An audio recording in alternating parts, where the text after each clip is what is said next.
Hey, I wanted to give this really quick market update. You're going to hear a lot of news, and there's a lot of news going on. There is a lot of noise, and there's a lot of real. Okay, so I don't want to put out there a message that says, hey,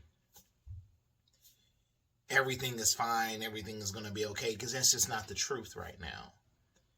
There's a couple of things that are going on that, as you're hearing the noise, I'm sure you are wondering, how does that relate to me in Louisville, Kentucky?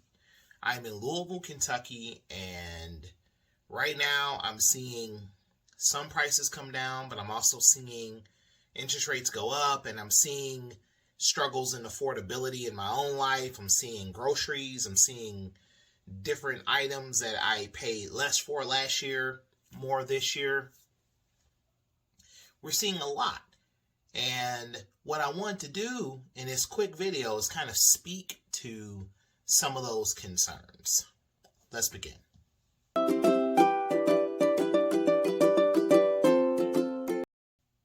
So, one of the things that I wanted to bring up was one of the most important things is that, when you buy is when you are ready. And let me kind of rephrase that. You're going to buy when you're ready. I would probably say that your wealth beginning journey is interest rate agnostic. It's really price agnostic. And so if you are a buyer right now, my advice and my guidance, what I am telling first-time home buyers right now, is to begin your wealth building journey. To begin with as much home as you can afford, reasonably, because what is happening is that home sales are still growing. Now, I'm also encouraging a longer time horizon.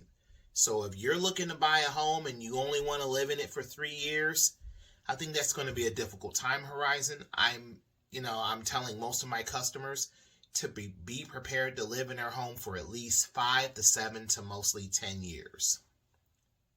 And why do I say that? I say that because it is so important for you to be able to build an equity position.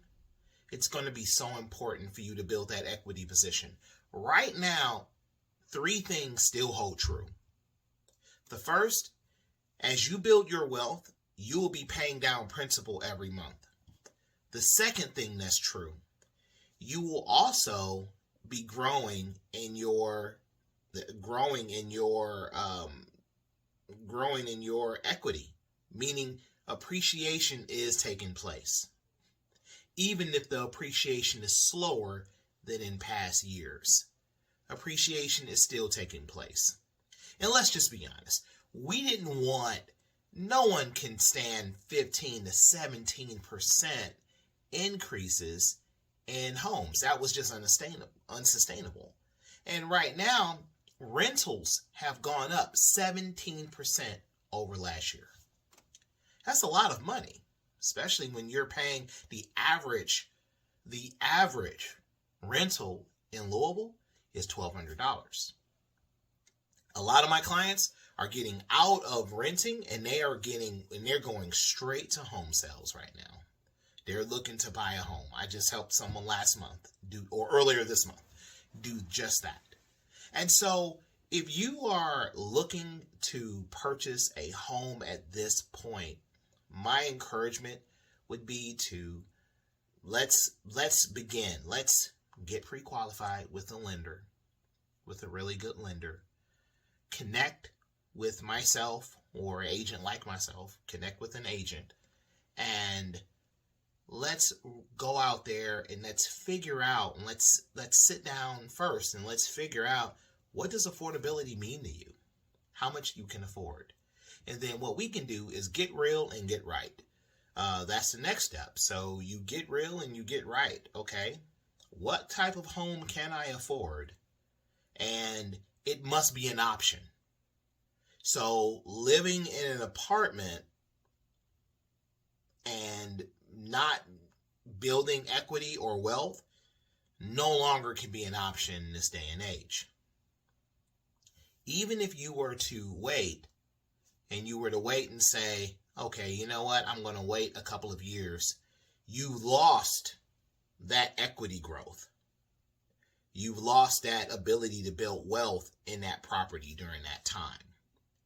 And I talk to people that are waiting for some type of downturn or some type of very negative downturn. And right now in Louisville, Kentucky, we are in need of 31,000 homes. And we only build on average 2,000 homes. And so there is a tremendous gap that we cannot build to solve. So there will be a shortage and there will not be a crash per se. However, we are expecting things to be a little bit bumpy for a while as far as interest rates and as far as different things. My encouragement is to pay credit cards. Credit card debt is is taxing a lot of Americans right now. And my encouragement would be to have your credit card paid off, and you can lock in this rate, and it's a rate that you can lock in. And when rates go down in about 7 years or so, about 6-7 years from now, then you'll be able to take advantage of that by refinancing. And they can probably go down a little bit earlier, but the experts are saying to hang on for a while. This is where rates are going to be. Also, you can have that 5 to 7 year time horizon and still look for something else. Still look for something different. Still look for something that you want to live in. Most people do not buy their dream homes the first time around. I think HGTV has done something to most of us, and it's been like, hey, I can buy my amazing home. It's like 3 homes and a half hour later, you found the home of your absolute dreams. And I have helped people do that. We went out and saw the first home. The first home they chose is the home they actually live in now. It happens. It happens. I'm not going to say it happens more than I would ever expect it to. However, before we go out, we have a long conversation about what their needs are. So what I want to do is just wrap this chat up by just saying that everything is going to be fine, and let's just continue to focus on some of the facts, and let's not give in to the fear of what's going on. All right, take care, guys. Leave something in the chat if you have any questions, and let's go.